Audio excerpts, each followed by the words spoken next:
Long before sushi bars popped up in shopping malls and bento boxes lined grocery store shelves, there was another Japan quietly thriving on the coast of California. It wasn't trendy, it wasn't polished, but it was powerful.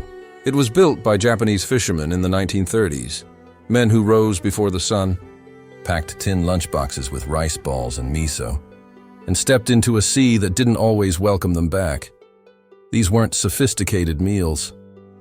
They were acts of preservation, recipes carried from another continent, adapted with whatever the Pacific would give. And yet these very dishes, crafted from salt, smoke, and silence, eventually laid the foundation for Japanese-American cuisine in the U.S., on the docks of Monterey and Terminal Island. These fishermen found creative ways to stretch scraps into sustenance, turning seaweed into seasoning, fish bones into broth, and memory into flavor. Each dish whispered something deeper than hunger. It told of resilience, of longing, of identity cooked into every grain of rice. Tonight we're uncovering 25 dishes that didn't just feed bodies, they nourished history. Quiet meals with loud legacies, because sometimes the food the world forgets builds the worlds we live in. 1. Grilled, salted, and dried sardines. Before the first line was cast into Monterey Bay's early morning mist, rows of fresh sardines were strung out on long bamboo sticks, swaying gently in the Pacific breeze. This wasn't cooking, it was survival science. Salt and air were the only preservatives these fishermen could rely on, and the result was Himono, leathery, sun-dried sardines ready to meet a bed of glowing charcoal. With bare hands calloused from nets and sun, they'd grill the sardines until their silver bodies popped and sizzled. Rice bowls sat steaming nearby, flanked by pickled daikon. The first bite offered no luxury, but it offered truth. A taste of the wild ocean, bold, salty, unrefined. It reminded them, even in foreign waters, of Japan's shores. This fish wasn't sold in markets. It wasn't bought in restaurants. A handful of coins might cover the ingredients, but no price even came close to what it meant. Himono was hunger met with ingenuity, community wrapped in brine, a grounding ritual after nights rocked by waves and worry. In this hard-earned dish, the fishermen reclaimed a small piece of themselves. 2. Fresh tuna sashimi. There was a certain kind of silence that came after a bluefin surfaced.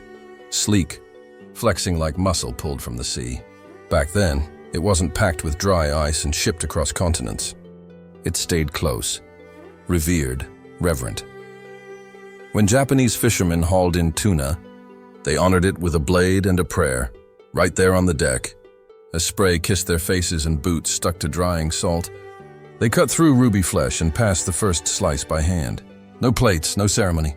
Just soy sauce, just wasabi from home, just seawater mist on their skin. It wasn't indulgence. It was gratitude. A single tuna could feed a crew for days, yet the most precious cuts never saw the markets. They were consumed beneath seagulls and swirling fog under soft morning light. Each bite offered more than meat. It offered validation, proof they still ruled the sea, not just survived it. This wasn't fine dining. It was the purest form of reverence. And in those quiet exchanges of chopped fish and shared nods, a culture reaffirmed itself, tender, raw, and unshakably proud. 3. Simmered fish head and bone broth with miso. When the catch was cleaned and only bones remained, the soul of the sea still had one gift left to give. In battered steel pots over smoking stoves, fish heads, spines, and collars were dropped into miso-laced water, accompanied by kelp, ginger, scraps of hope. The result was arajiru, fisherman's broth, heavy with depth, light with dignity. Steam climbed through cracked windows. The scent of the Pacific didn't leave with the fish. It boiled inside, warm and persistent.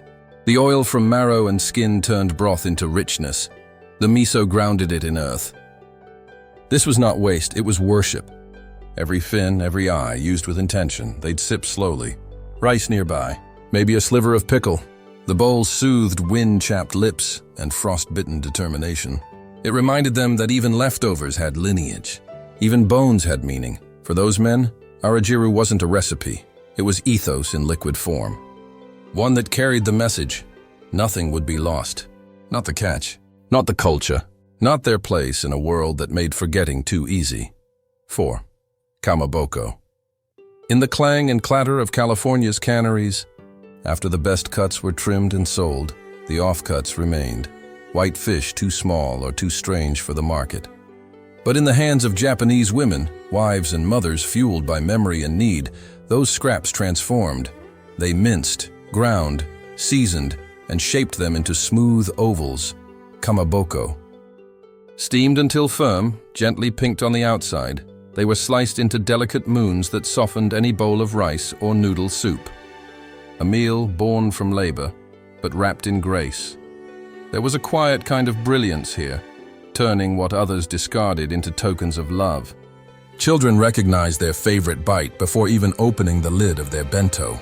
Husbands working 14-hour shifts at sea clutched warm slices like a blessing from home.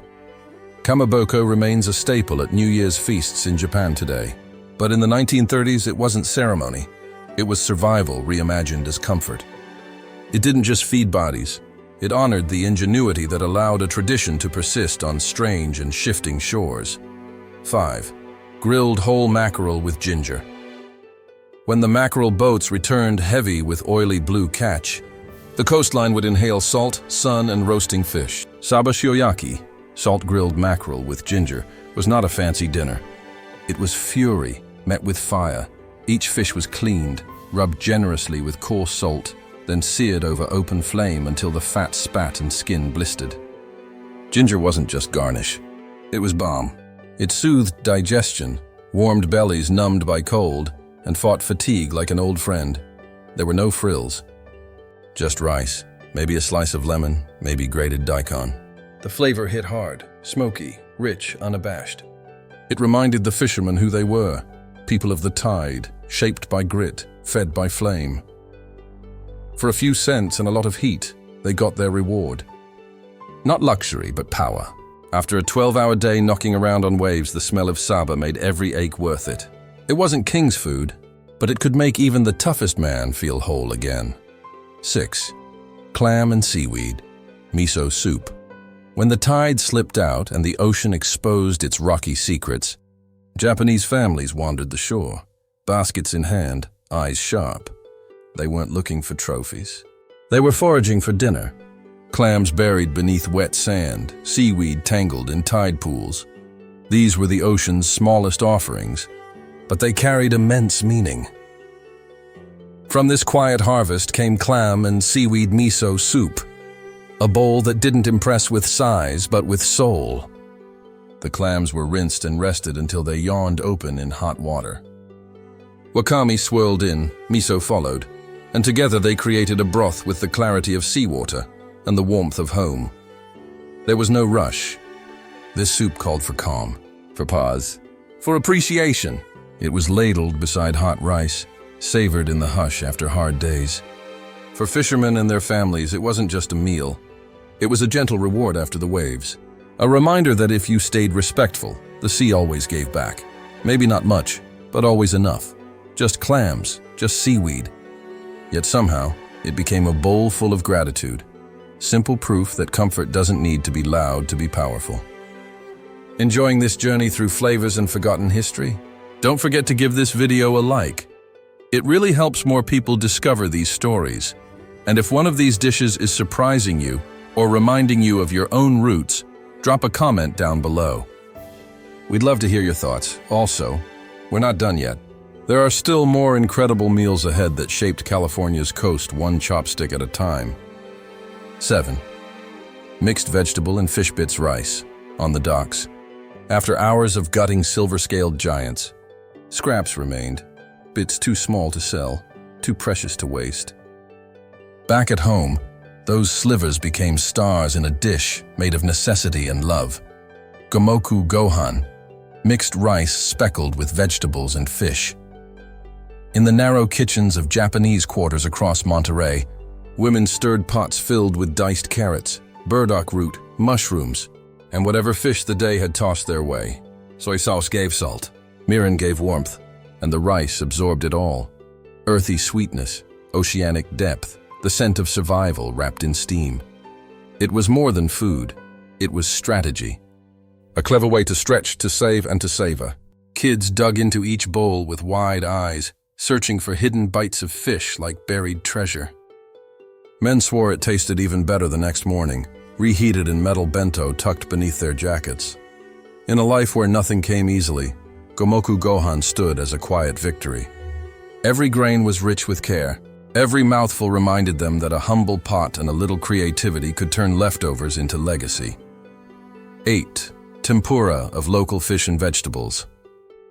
When payday came, marked by calloused hands and aching backs, Japanese fishermen reached for something they rarely had time or ingredients for: tempura. Not the pristine, paper-thin style seen today, but a rugged, celebratory version, crispy, fragrant, and filled with coastal abundance. They battered slices of white fish, wild onions, slivered carrot, and even herbs they'd gathered from near the cliffs. The batter was minimal, just enough to gain crunch and oil that hissed like applause. Every drop mattered. Oil wasn't cheap, which made the crackle of each piece feel like luxury. The smell of tempura spread like joy down the alleyways of San Pedro and Monterey fishing camps. Neighbors appeared. Laughter followed. This meal broke silence and routine.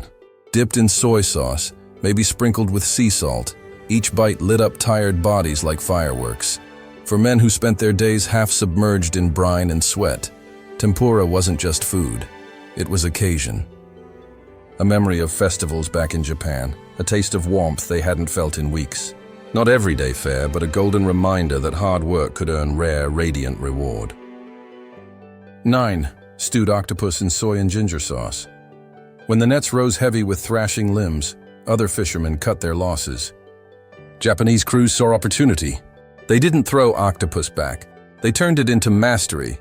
Tako Himono, rich, slow stewed octopus in soy, ginger, and a breath of sugar. It was a dish that demanded patience. Tentacles weren't tender by accident. Boiled too fast, they toughened. Simmered slowly in seasoned broth, they melted into something earthy and elegant. Every hour soaking over flame pulled sweetness from the sea and grounded it in flavor recognizable to memory. This wasn't sashimi. It wasn't delicate, but it was proud, served over rice, its deep brown glaze catching the light in quiet satisfaction. To the fishermen, it connected them to Japanese street festivals where octopus balls sizzled on hot griddles. But here it became something deeper. Tako Himono was about adjusting without erasing, adapting without forgetting, taking an unfamiliar ingredient and slowly transforming it into belonging. It was food as proof that home could be recreated, one stewed tentacle at a time. 10. Rice porridge with small fish flakes. When the sea grew wild and fish grew scarce, the fishermen turned to Japan's oldest comfort, rice porridge, okayu. Simple, soft, silent. Just rice, slow simmered in water until the grains surrendered their shape and turned to comfort in a bowl. No one craved it. They needed it. It was warm on cold mornings when nothing else would do. It was kind to empty stomachs after rough nights on restless water. And it asked for so little, just a pinch of dried fish flakes, maybe soy sauce for salt, maybe seaweed or chopped scallion if you were lucky. It was food you could chew with your eyes closed. Food that didn't shout, but rather whispered, "You're safe now. You're home, at least for this moment." Fishermen ate it between shifts. Mothers fed it to sick children, and everyone who tasted okayu knew that it did more than fill you up. It balanced the world again. It made the hard day feel like a small part of something bigger, that in the chaos of tide and toil, there was still peace to be found in a gently steaming bowl of rice. 11. Fried canned or fresh abalone along the quiet coastlines of Monterey and Morro Bay. Abalone once clung to the rocks like seashell secrets, and Japanese divers knew exactly where to find them. Skilled and fearless, they braved icy waters to pry the mollusks loose by hand. It wasn't always for profit, what couldn't be sold. They ate, fresh or canned, abalone wasn't wasted. It was seasoned, sliced into thin rounds, pounded tender, then lightly coated in flour before sizzling in hot butter or oil until golden. The result? Something extraordinary. Crisp to the bite, soft in the center, with a deep, briny sweetness that spoke directly of the sea. Some added a dash of soy, others a twist of lemon. Many served it with rice, maybe a side of seaweed. There were no rules. just instinct, memory, and survival. To outsiders, it was just seafood. To these fishermen, it felt like indulgence, a rare luxury ripped from their own struggle. Back then, abalone was everywhere, yet it felt like treasure. Today it costs a small fortune. But in those harder days, fried abalone reminded them that the sea didn't just punish. It sometimes rewarded those who dared to dive deep. 12. Stir-fried fish strips. In the cramped, salt-stained boarding houses near the docks, time was tight, and hunger came hard. After relentless work sorting, gutting, and cleaning fish, no one had patience for slow meals. So they turned to something fast, stir-fried fish strips.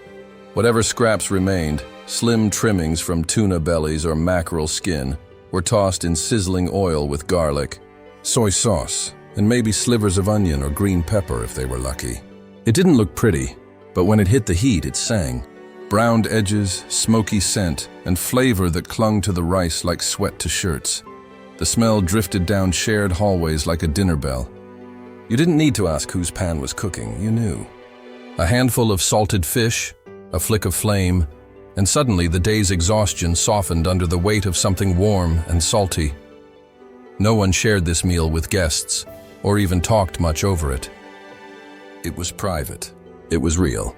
It was survival, quick, quiet, and honest. And in that simplicity lay something powerful. The ability to take scraps of labor and turn them into something whole again. 13. Grilled shellfish. When the boats returned thin, and dinner couldn't ride the waves in, the fishermen stepped onto the shore instead. Tucked among tide pools and rocky inlets was a hidden bounty. Clams, crabs, limpets. And it was there in those small corners of the coast that grilled shellfish was born. They prized the hunt almost as much as the meal. No knives, no pans, just rocks and hands and patient gathering. Back at camp they built small fires. Clams hit the flame until their shells hissed open with steam. Crabs were laid whole atop coals, brushed with soy or miso for flavor. No plates, no utensils, just fingers, laughter, and smoke. The smell was part sea, part earth, part memory. In those quiet moments, there was no need for ceremony. Each bite tasted like gratitude, earned not by purchase but by presence. Grilled shellfish wasn't a grand tradition. It was a return to one. A communion between man and tide.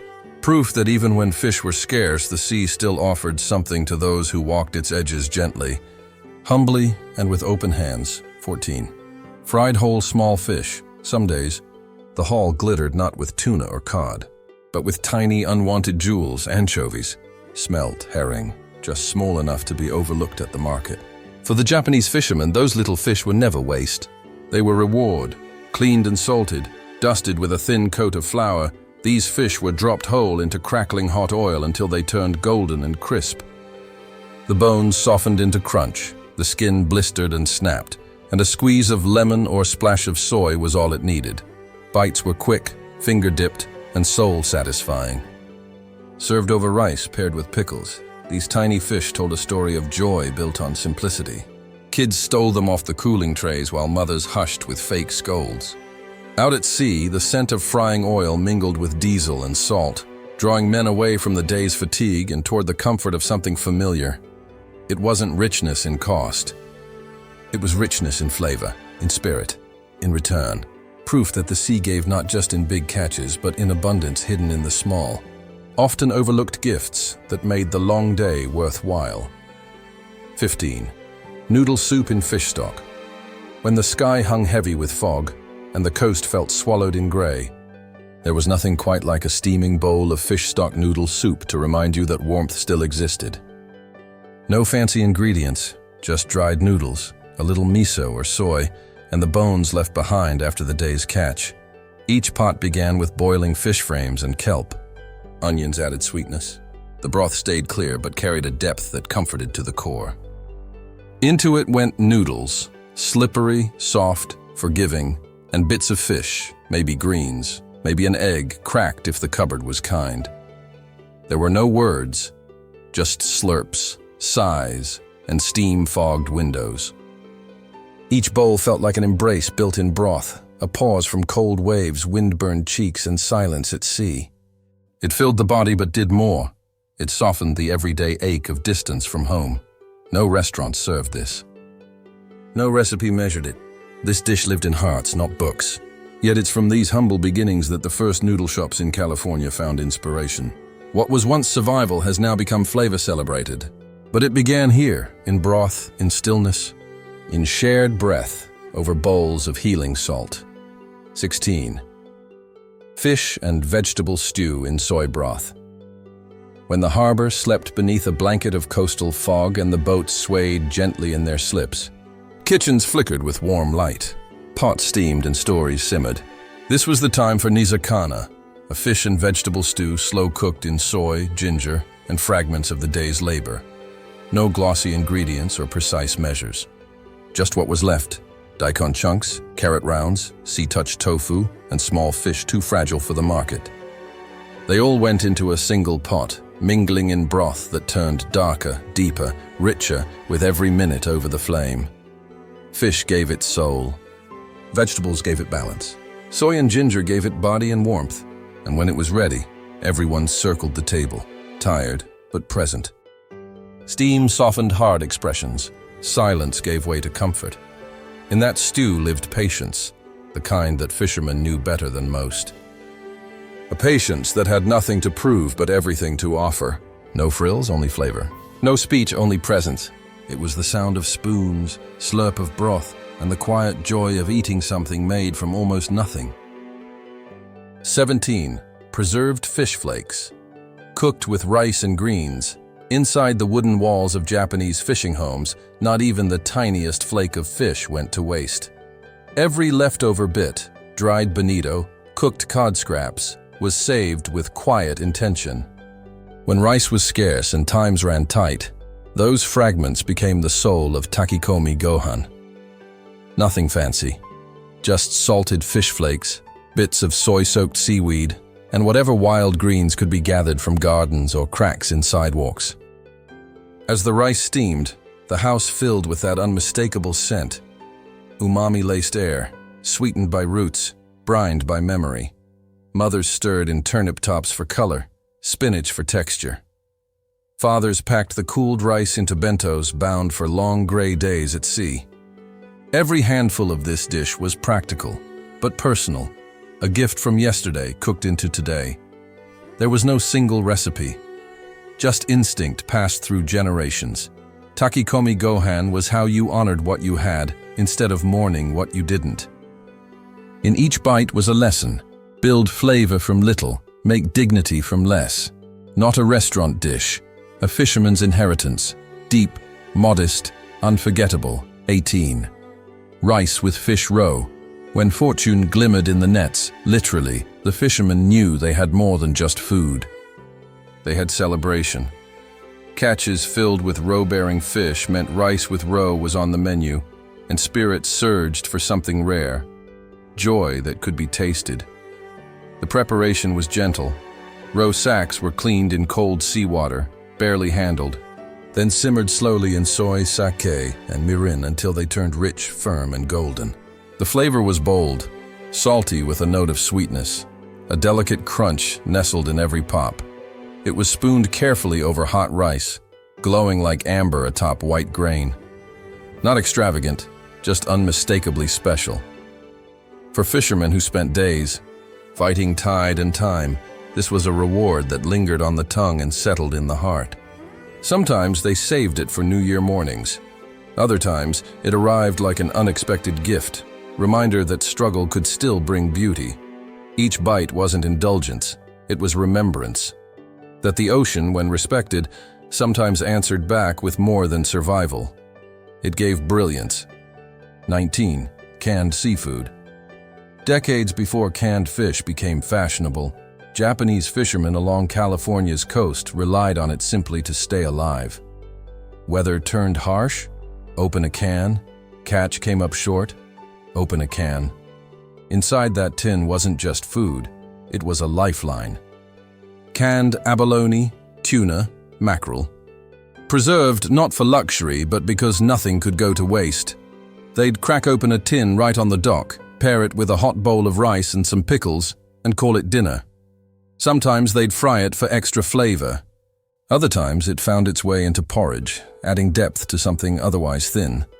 The scent of brined oil, warm rice, and miso mingled in the cramped kitchens of Terminal Island.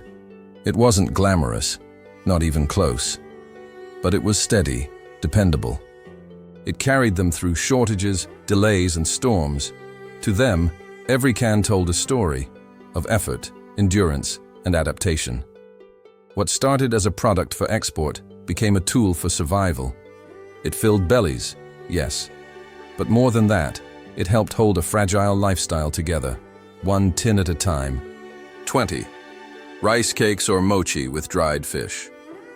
On winter mornings when the ocean heaved with storm and winds howled down empty docks, the fishermen stayed landlocked. They gathered indoors around stoves that hissed and popped, warming not only their hands, but also their hearts. On those days, they turned to a pairing that made perfect sense to them: chewy mochi rice cakes and salty dried fish. To outsiders, strange. To them, comfort. Mochi, pounded until smooth and elastic, filled lonely bellies with warmth. The dried fish, smoky, briny, often grilled, offered the protein and intensity that completed the meal. Together they balanced each other with precision.